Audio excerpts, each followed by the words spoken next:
दुनिया के अंदर इस्लाम, इसमें दरअसल क्या थी, एक तो इस्लाम की सच्चाई तो है ही है, इस्लाम सच्चा है और सच्चा रहेगा, मगर इसमें हुजूर की हिकमत का बड़ा दखल है, इसमें हुजूर की दानाई का बहुत बड़ा दखल है। हम लोग अपनी जो दानाई अल्लाह की तरफ से मिली है अगर इस्तेमाल नहीं करेंगे तो मुझे लगता है कोई भी मशीन रखी हो अगर यूज ना हो तो वो मशीन बिगड़ जाती है। हम लोगों के पास भी अक्ल है, अगर अक्ल ना होती तो हम बारीक बारीक झूठ कैसे बोल ले जाते हैं। अक्ल ना होती तो हम अपने तमाम गुनाहों को कैसे छुपाए बैठे हैं। इसका मतलब अक्ल है, तो जब अक्ल है तो उसे दीन में इस्तेमाल किया जाए। आओ बताएं हुजूर ने कितनी अक्लमंदी दीन के मामले में किया। हुजूर इस सिलसिले में इतने चाको चौबंद थे कि सहाबे कराम का चेहरा पढ़ा करते थे और लोगों के हालात का मुताला किया करते थे कि लोग किस पोजीशन में हैं। अगर हुजूर देखते कि इनके अंदर बड़ी हरियाली दिख रही है, हशाश बशाश चेहरा है, मूड अच्छा है, हालात अच्छे हैं, तो हुजूर दीन की कोई ना कोई बात बता दिया करते थे।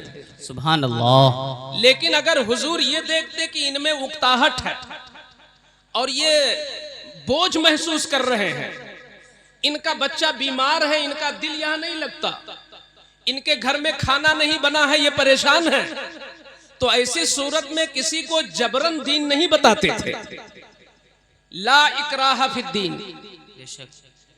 दीन में जबर नहीं है, दीन इतना प्यारा है कि आप खुद उसमें चले जाओगे। मुझे बड़ी खुशी है कि आज की इस प्रोग्राम की क़ियादत हाफिज़ व कारी शाहिद साहब बड़ी मोहब्बत से कर रहे हैं। ये उनकी मोहब्बत की पहचान है कि हजारों किलोमीटर का वो सफर करके आए हैं इस माहौल में भी, बेशक ये उसकी पहचान है। और उनका जो खानवादा है पूरा, ये एक चीज हमें मिली है कि इनमें अल्लाह ताला ने एक चीज दी है कि हर एक के अंदर इतना मिलता है कि हाँ दीन का काम होना चाहिए। हक है, बहुत अच्छे। सुभान अल्लाह। ये चीज मैंने कारी मंजूर साहब में भी देखी और इनसे ज्यादा इनके वालिद गिरामी में देखी मैंने।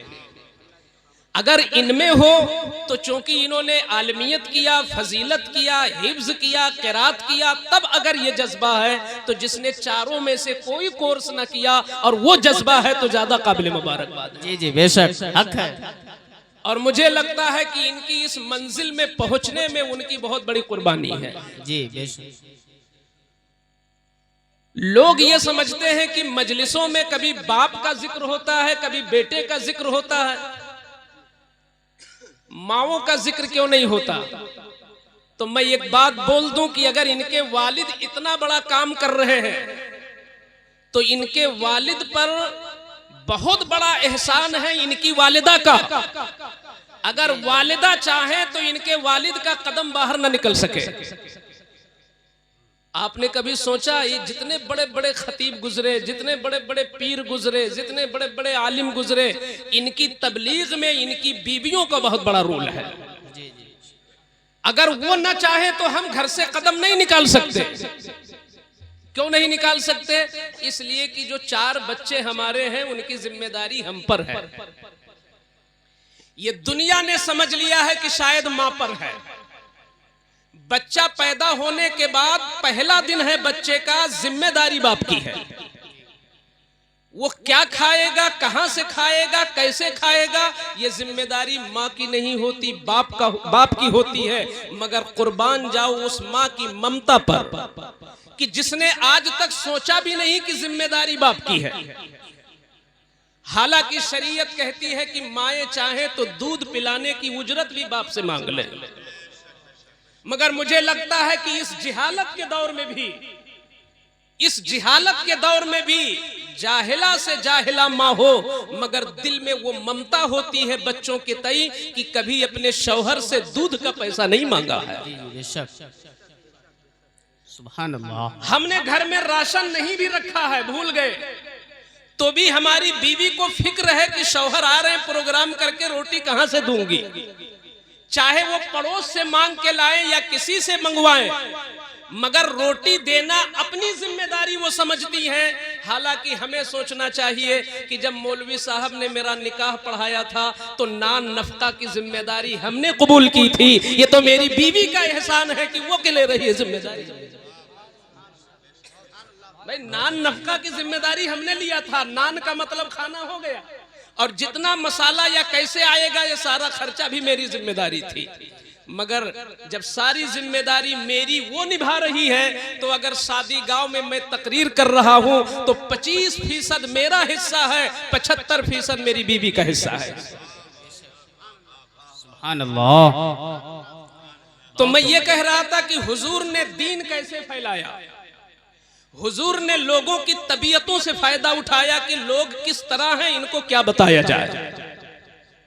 हम यही तबलीग करते फिर रहे इस वक्त पूरे हिंदुस्तान में कि ये लोगों, आज के दौर में कोई कितना भी बड़ा तुर्रम खा हो, किसी के नाम पे कोई 4 आदमी यूं ही नहीं 10 मिनट रुकेंगे, किसी के नाम पर 4 आदमी नहीं रुकेंगे किसी चौराहे पर, मगर ये अल्लाह का एहसान है कि ये 500 लोग बैठे होते हैं, ये हुजूर के नाम पर आते हैं, ये दीन के नाम पर आते हैं, ये दीन की ग़िज़ा लेने आते हैं, ये रूह की ग़िज़ा लेने आते हैं, ये ईमान की ग़िज़ा लेने आते हैं। सुभान तो अल्लाह। हमें इसका फायदा उठाना चाहिए।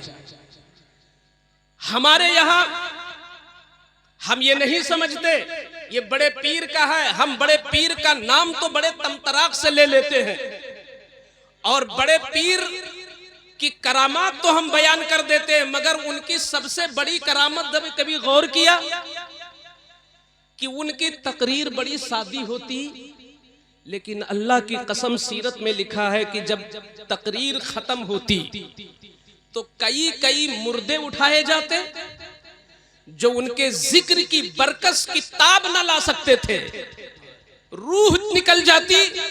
और फिर उसके बाद हमारे यहाँ जो लाइन लगती है तो ज्यादा से ज्यादा मुसाफा मिलाने की लाइन लगती है, और यूं तो लाइन लगती भी नहीं तो कहीं कहीं शाजो नादिर होता, वरना लोग उठ के यूं ही चले जाते।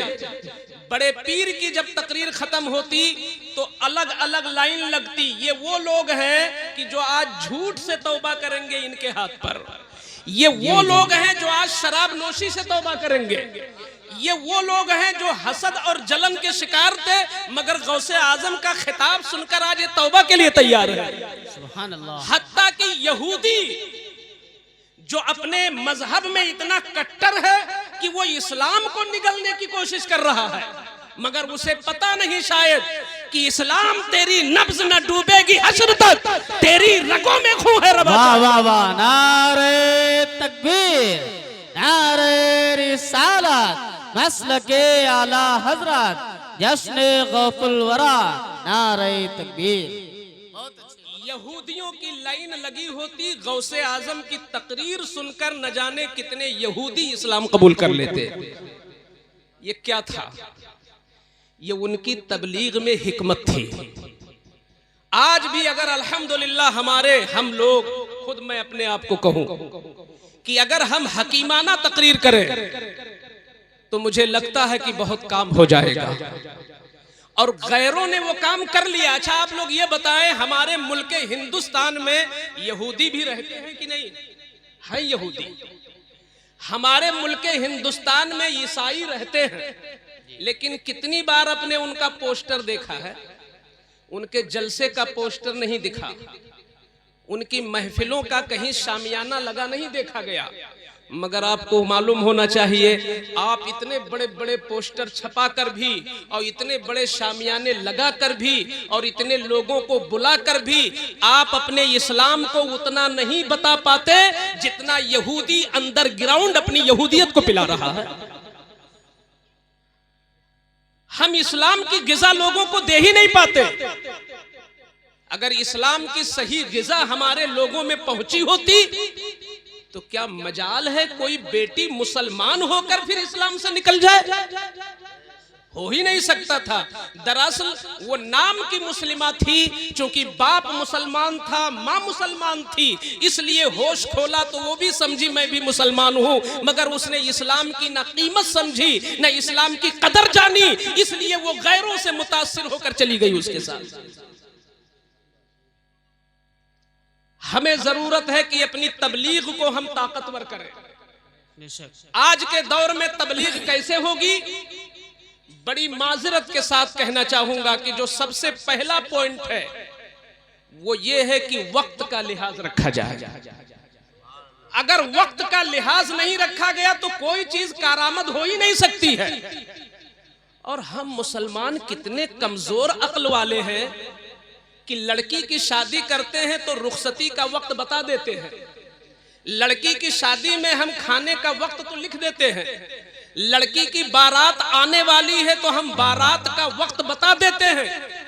मगर ये दीन इस्लाम जो एक प्लानिंग है हमारी, एक हमारा मनसब है, एक हमारा नज्म है, इस दीन को बताने के लिए हमारा कोई नज्म नहीं होता कि हम किस वक्त अपना प्रोग्राम शुरू करेंगे, किस वक्त खत्म करेंगे, हम कैसे कैसे बताएंगे, इसके तय हमारी कोई प्लानिंग ही नहीं होती। इसलिए हमारे जलसे सब नाकाम हो रहे हैं।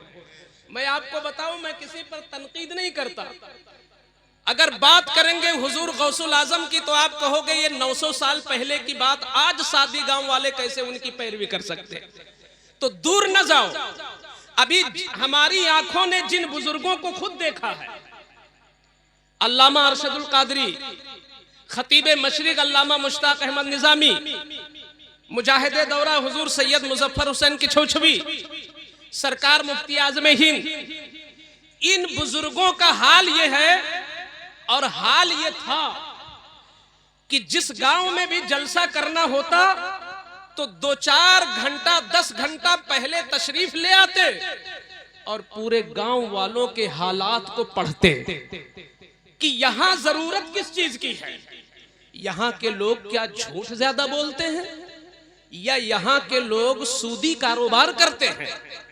यहां के लोग दूसरों की जमीन हड़पते हैं या यहाँ के बच्चे माओं की नाफरमानी करते हैं या यहाँ प्रधानी वगैरह के नाम पे इख्तिलाफ ज्यादा है या यहाँ नमाजी कम है?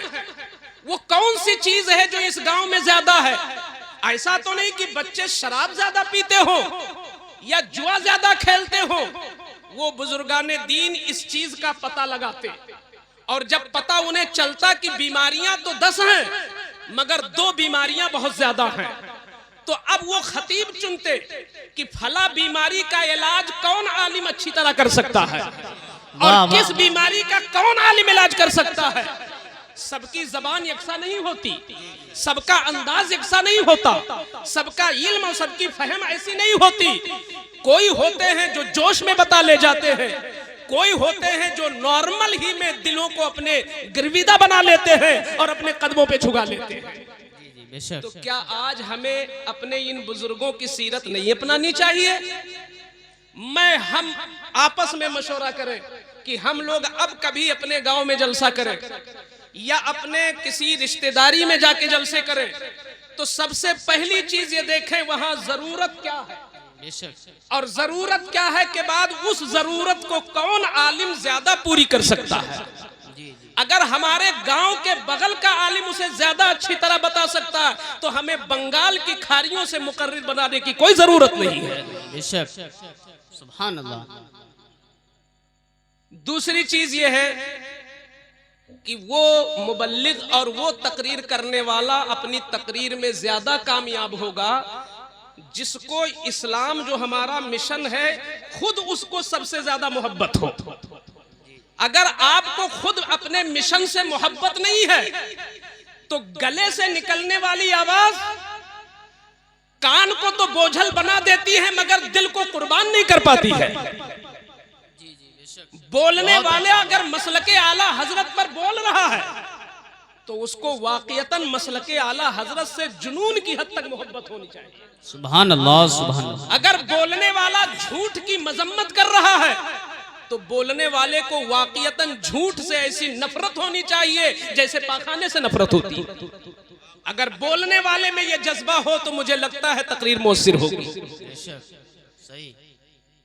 हमें सबसे बड़ी हमारी कमजोरी ये हो गई तबलीग के मामले में कि खुद हमें अपने मिशन से वो लगाव नहीं है। वो लगाव नहीं है। कैसे नहीं है? एक छोटी सी मिसाल, कोई हमारी तारीफ शुरू करे तो कान खड़े हो जाते हैं। देखे क्या कह रहा है? खुद अपनी, जी मैं अपनी बात करूं, किसी को क्यों कहूं कि जाने के बाद, मैं अपनी बात करूं कि कोई हमारी तारीफ करे तकरीर की, तहरीर की, तदरीस की, अखलाक की, चाल चलन की, तो हम बहुत जल्दी से कान लगा लेते हैं कि देखें कह क्या रहा है, और अगर सुन लिया तो खुश हो जाते हैं। इसी तरह अगर कोई हमारी माँ या हमारे बाप की तारीफ करे तो भी हम खुशी से सुनते हैं कि देखें क्या कह रहा है।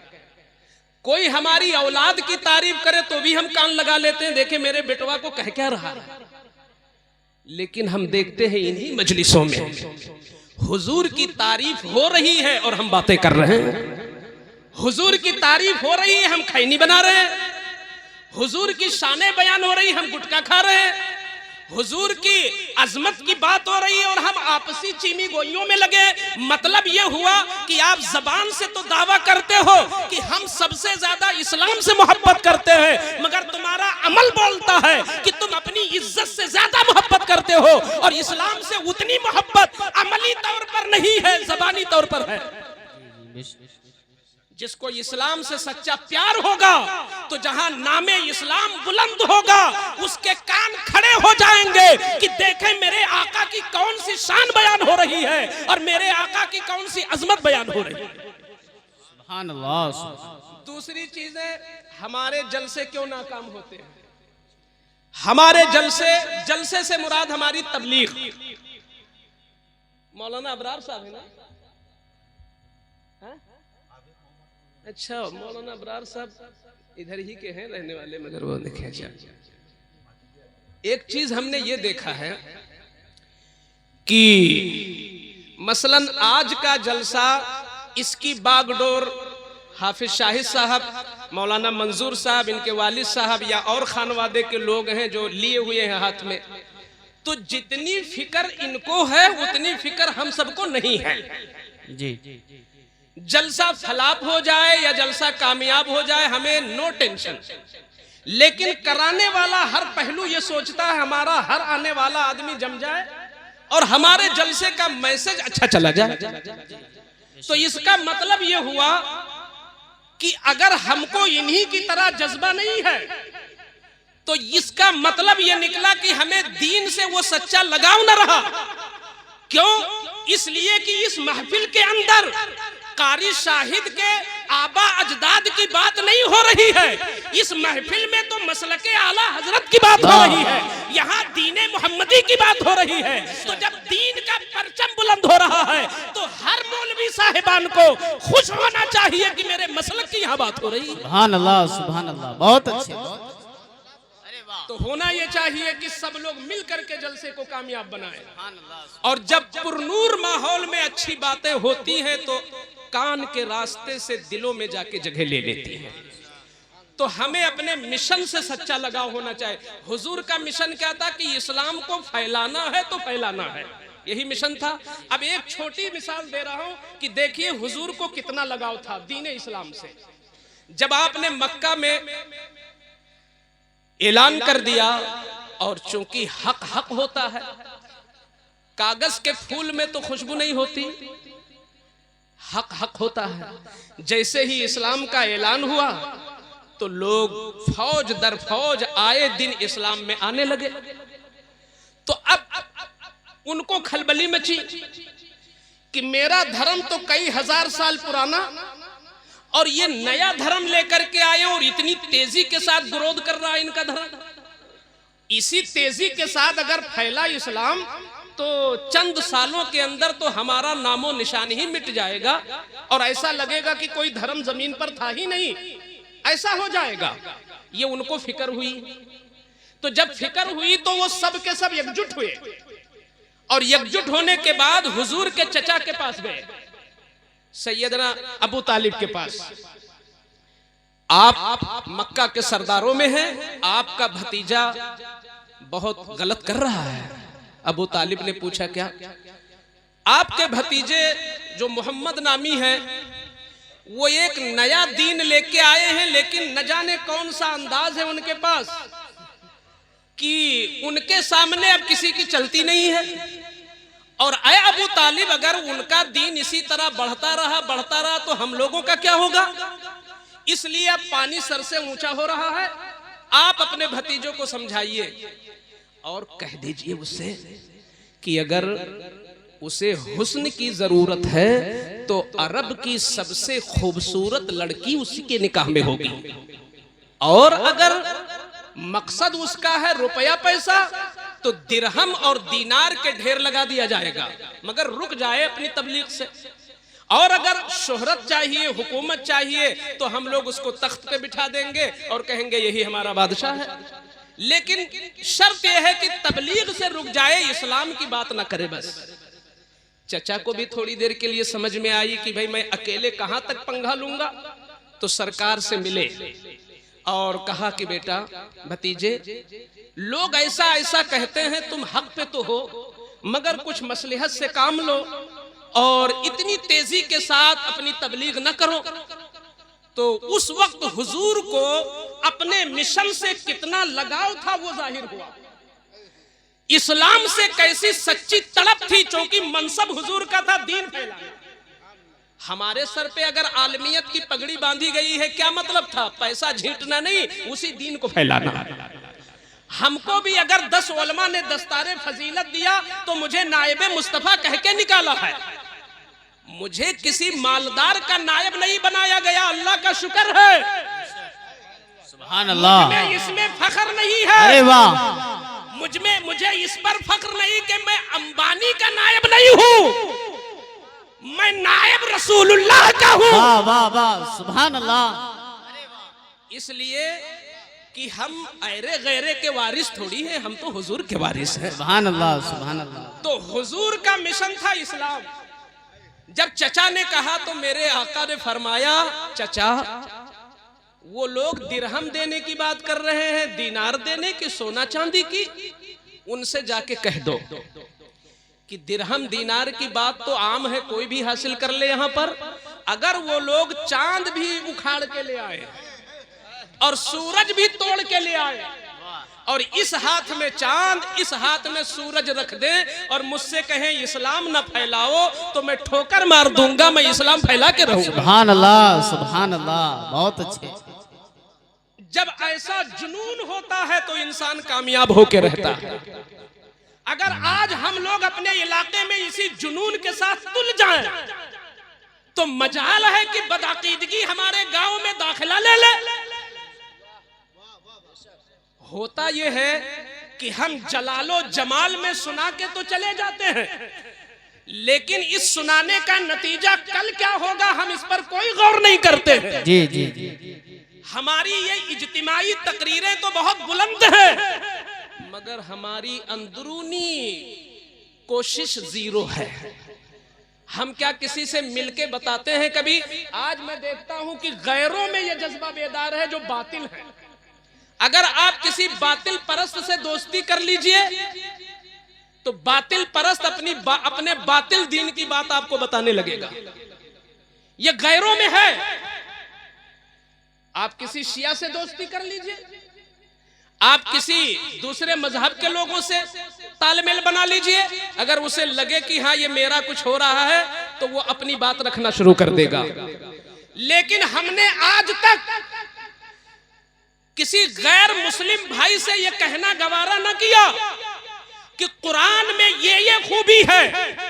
अरे कुरान वो ऐसी किताब थी कि अगर हम मुसलमान उसकी खूबियों को बताने में कामयाब हो जाते तो आज जो नफरत है आलमी सतह पर, ये नफरत इस्लाम के तय न होती। ये हमारी तबलीगी कमजोरी है कि हम इस्लाम को बता ही ना सके दूसरों को। हम इस्लाम को सही मानों में नहीं बता सके। सही। हमारी पहचान तो आज अलग हो गई। कल हमारी पहचान दूसरी थी, आज हमारी पहचान दूसरी है। कल हमारी पहचान क्या थी और आज हमारी पहचान क्या है? हर समाज के लोगों की अलग अलग पहचान होती है।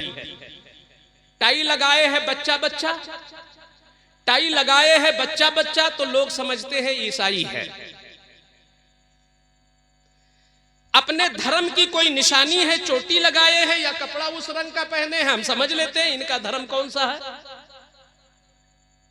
हर कौम की अपनी अपनी एक पहचान है, लेकिन आज जानते हो आपकी पहचान क्या हो रही है? जिस गांव में बेरोजगारी ज्यादा हो और जवान और बूढ़े और बच्चे सब बेरोजगार बैठे से भी एक दूसरे की गीबत कर रहे हो, समझ लो वो मुसलमानी गांव है। आज हमारी पहचान दुनिया में ये हो रही, जिस इस्लाम ने ये कहा था कि पाकी आधा ईमान है, पाकी आधा ईमान है, आज आलमी सतह पर लिखा जा रहा है किताबों में कि अगर तुम्हें पता लगाना हो कि शहर के फला महल्ले में गंदगी ज्यादा है, लड़के स्कूल के वक्त भी खेलते रहते हैं, समझ जाओ इस महल्ले में मुस्लिम ज्यादा रहते हैं। ये अलमिया हुआ कि नहीं हमारे साथ? स्कूल का वक्त है, मदरसे का वक्त है, पढ़ाई का वक्त है, ट्यूशन का वक्त है, हमारे बच्चे गुल्ली डंडा खेल रहे हैं, चोर चोरैया खेल रहे हैं, लूडो खेल रहे हैं, और कुछ ना हुआ तो हमने अपनी जान को बचाने के लिए उनके हाथ में इतना बड़ा मोबाइल दे दिया। आपकी ये पहचान नहीं थी। आपकी पहचान पहले क्या थी? चाय ना पिलाओ भैया, कुछ पी रहे हैं लोग।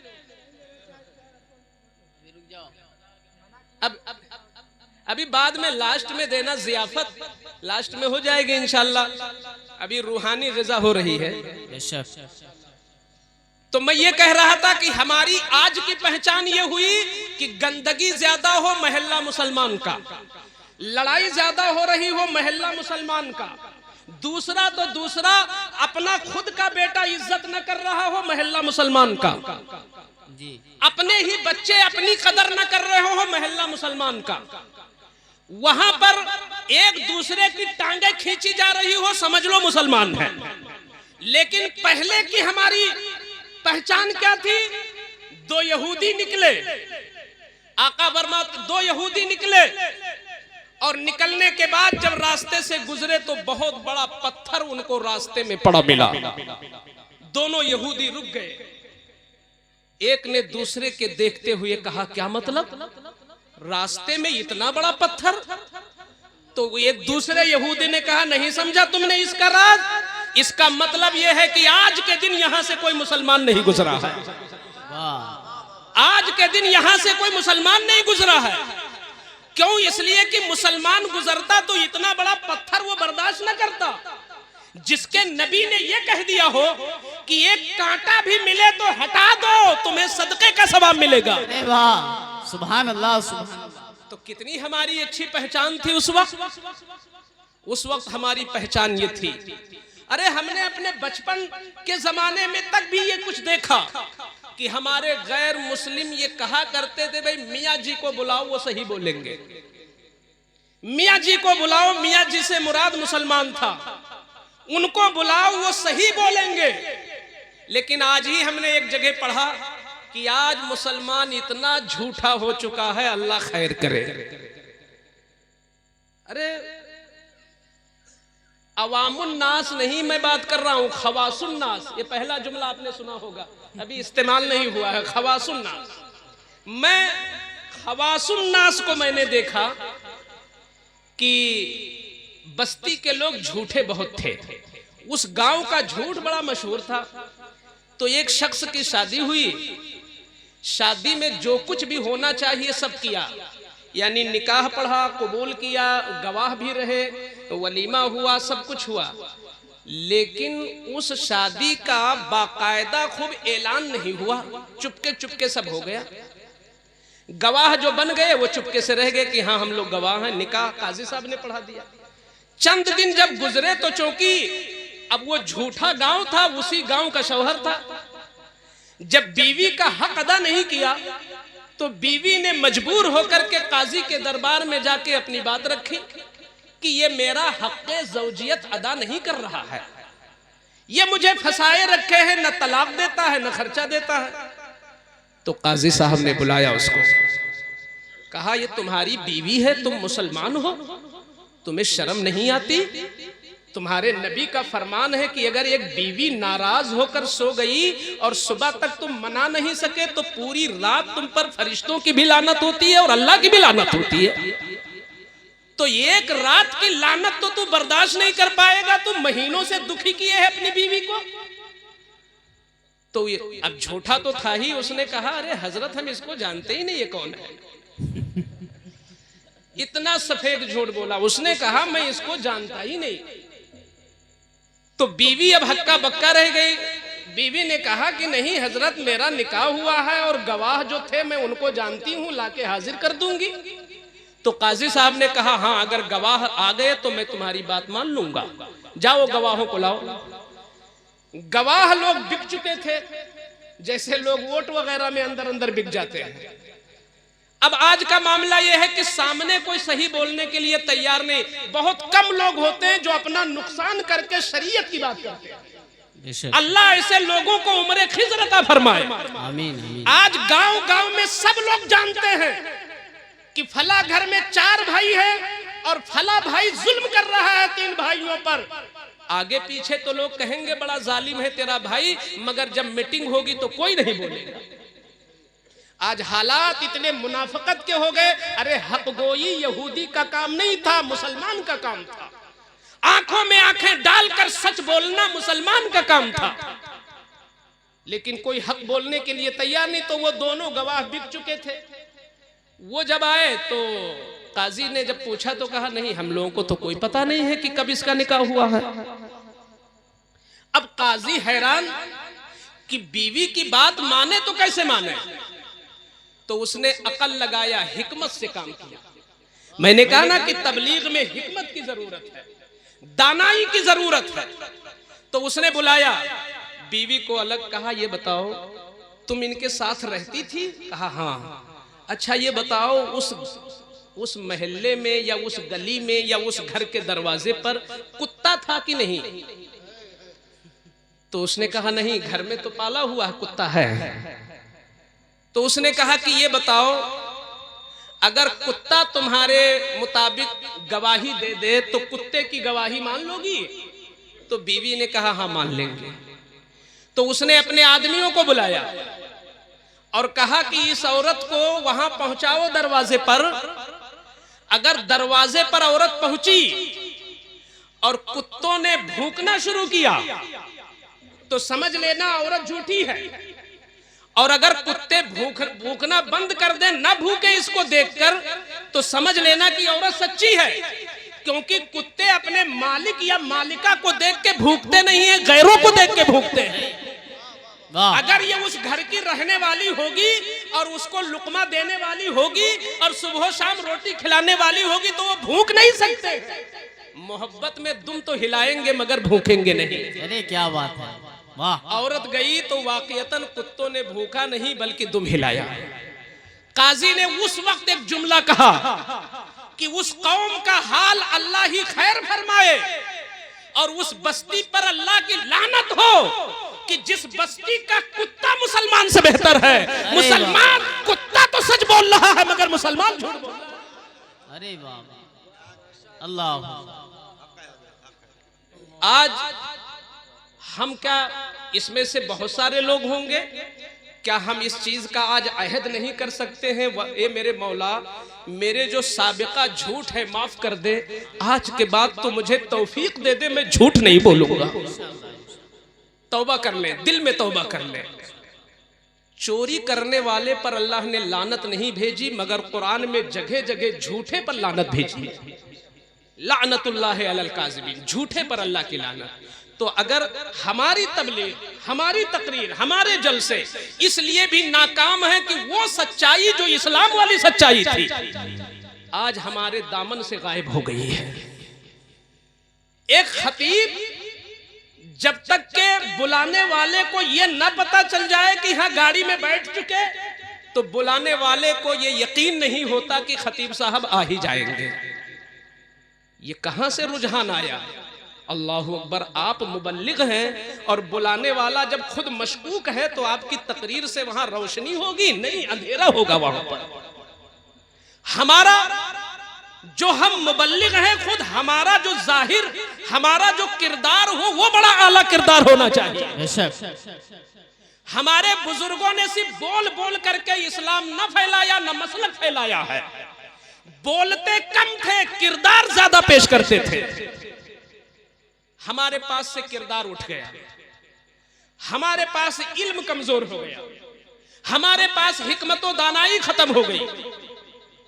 दूसरी चीज यह है कि एक चीज है ऐसी कि अगर आज हम जैसे लोग अगर उस चीज को अपना ले तो हमारी तकरीर में 4 चांद लग जाएंगे और हमारी तबलीग में 4 चांद लग जाएंगे। वो क्या है? हुस्ने अखलाक। हुस्ने अखलाक यानी अच्छा अखलाक, ये वो जौहर है, ये वो जौहर है, ये वो जौहर है। अल्लाह का शुक्र है कि अगर बदतरीन तुम्हारा दुश्मन हो कोई, लेकिन हुस्ने अखलाक दिखा दे तो आपका दिल नर्म हो जाएगा। एक इंसान आपको मारने के लिए चल पड़ा हो, लेकिन आप अखलाक दिखा दो, मुझे लगता है कि हाथ से तलवार गिर जाए। आज हुस्ने अखलाक गायब हो गया। मुझे बात याद आ गई तो मैं सरकारे आला हजरत का हुस्ने अखलाक बता दूं। क्या था? दुश्मन को ढेर कैसे करते थे आला हजरत। यही गंज मुरादाबाद में सरकारे आला हजरत बारात में तशरीफ लाए थे। किसके बारात में? हजरत शाह फजले रहमा गंज मुरादाबादी के खानदान की लड़की थी या हजरत की पोती थी, और बरेली से बारात आई थी। तो सरकारे आला हजरत भी मौजूद थे, आप बारात में तशरीफ लाए।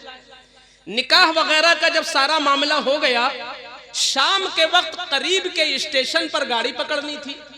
सरकार आला हजरत चल रहे थे और साथ में कुछ मुरीदीन मुतवस्सिलीन भी चल रहे थे। वो दौर जरा आज का इतना डेवलप नहीं था, जंगली एरिया था वो। जैसे वहां से गुजर हुआ तो बागात थे और खेत वगैरह थे। वहां पर चोरों का एक काफिला मिल गया और सारे लोगों की नजर पड़ गई कि वो डाकू इकट्ठा हैं और अभी हम लोगों को लूट लेंगे। तो सबके पैर फूल गए। मैं बताना चाहता हूं कि असलहा ले लो। मोमिन का असलहा हुस्ने अखलाक है। इस हुस्ने अखलाक से तुम जिसको चाहो अपने कदमों पे गिरा लो। हुस्ने अखलाक। और बदखुल्की से तुम्हारा अपना सगा भाई भी दूर हो जाएगा, तुम्हारा शागिर्द भी नफरत करेगा, तुम्हारा उस्ताद भी नफरत करेगा। लेकिन हुस्ने अखलाक हो तो गैर मुस्लिम भी तुमसे मोहब्बत करेगा। सरकारे आला हजरत ने जब देखा कि चोरों का काफिला और लोग डर गए, तो आपने फरमाया कि अच्छा तुम लोग डर रहे हो, मुझको आगे कर दो, मुझको आगे कर दो, मैं निपट लूंगा। सरकार आला हजरत चल रहे हैं। जब चोरों के करीब पहुंचे तो उन लोगों ने रोक दिया। कहां? जो कुछ हो जरा बाहर करो और फिर मौत के लिए तैयार हो जाओ। सरकार आला हजरत की पेशानी पे कोई शिकन नहीं आया। आप फरमाते हैं कि हम लोग तो आपके मेहमान हैं, ये आपका इलाका है, माशाअल्लाह ये आपका इलाका है और आपके इलाके के बहुत बड़े आलिम के हम लोग मेहमान हैं। तो मेहमानों के साथ अगर यही मुनासिब है तो लूट लो। ये जुमला था तो उन चोरों ने लूटा नहीं, अपनी निगरानी में स्टेशन पहुंचाया और आला हजरत चलने लगे तो सबने बयात कबूल किया और सबने चोरी से तौबा कर लिया। सुभान अल्लाह, सुभान अल्लाह, वाह वाह, बहुत अच्छे। ये कहां रह गया हमारे पास? हम कहते हैं अगर आज भी हमारे साथ कोई बदखुल्की कर दे तो हम उसके बदले में हुस्ने खुल्क दे दे तो वो शर्मिंदा होकर के हमारे करीब आ जाएगा। लेकिन गांव गिराव का माहौल जरा उल्टा है। वो कहते हैं भैया 4 कसी तुम भागोगे तो हम 10 कसी भागेंगे, तुमसे कम है क्या, तुम रोजी चलाते हो। ये इस्लामी फिक्र नहीं है, ये कहीं और से थी जो घुस गई तुम्हारे अंदर, इसको निकाल के फेंक दो। इस्लामी फिक्र ये नहीं है। मैं इस्लामी फिक्र पेश कर दूं। आका ने फरमाया सिल मन कताअका, जो तुमसे भागे उसे दौड़ा के पकड़ो कि कहां भाग रहे हो, तुम तो मेरे भाई हो। जो तुमसे भागे उसे तुम पकड़ो। आजकल अगर कोई किसी के यहां कोई फंक्शन हो, कोई किसी के यहां तकरीब हो, अगर दावत देने में आपने ताखीर कर दिया या कहीं खिलाने में कुछ आपने गौर फिक्र कम किया या उनके सामने किसी को अंदर खिला दिया, उनको बाहर खिला दिया, या किसी से पूछ लिया कि बोटी और चाहिए और उनको नहीं पूछा, कोई आपसे लग़ज़िश हुई तो वो इतना नाराज कि क्या कहना। मैं कहता हूं अगर कोई अपने घर में तुमको दावत भी न दे तो अब उसका इलाज नहीं है कि तुम 50 जगह बुराई करो और उसको अपना दुश्मन बना लो। ये इस्लाम नहीं कहता। इस्लाम तो वो नुस्खा देता है कि जो तेरा सबसे बड़ा दुश्मन है वो तेरा सबसे बड़ा दोस्त कैसे बन सकता है। उसका तरीका ये है कि उसने अपने घर में तुझे दावत ना दी, अब जो तू अपने घर कुछ कर तो सबसे पहले उसी को दावत दे ताकि शर्मिंदा होकर वो तेरा दोस्त बन जाए। सुभान अल्लाह, बहुत अच्छे। अगर ये तरीके हो जाए तो हमारी तबलीग का दायरा वसी हो जाएगा। तूफाने नूह लाने से चश्म फायदा, 2 कतरे ही बहुत हैं अगर कुछ असर करें। ये कारी मंजूर साहब की ख्वाहिश थी, वरना हम इतने थके हैं। सिर्फ जब तक तकरीर करते हैं जब तक हम तेज तर्रार रहते हैं, अभी बाद में बहुत कमजोर हो जाएंगे। 12 तारीख से अभी हम सोए ही नहीं हैं। 12 से मुसलसल, और भी ईरान तुरान के प्रोग्राम हो गए। 800 किलोमीटर 1000 किलोमीटर पे आज है, 1000 किलोमीटर कल। तो इस तरीके से हम बहुत थके मांदे थे। मगर हमारे उस्ताद थे, उन्होंने एक बार अपने मकाले में एक शेर पढ़ा था कि ख्याले खातिरे अहबाब चाहिए हरदम, अनीस ठेस न लग जाए आप गीने को। तो अब हमें यह था कि कहीं इनके दिल के आबगीने को ठेस न लग जाए। इन्होंने हमारा नाम बड़ा रोशन अंदाज में दिया और हम ही ना आ जाएं। अब लोगों का क्या पता कि मामला क्या है। लोग तो ये समझेंगे कि इन्होंने बुलाया नहीं या वो वादा करके आए नहीं, तो या तो हम झूठे बनते या झूठे बनते। हमने सोचा ये भी सच्चे रहे, हम भी सच्चे रहे। तो इस वजह से हाजिरी कबूल करें। वमा अलैना इल्लल बलाग। अस्सलामु अलैकुम व रहमतुल्लाह।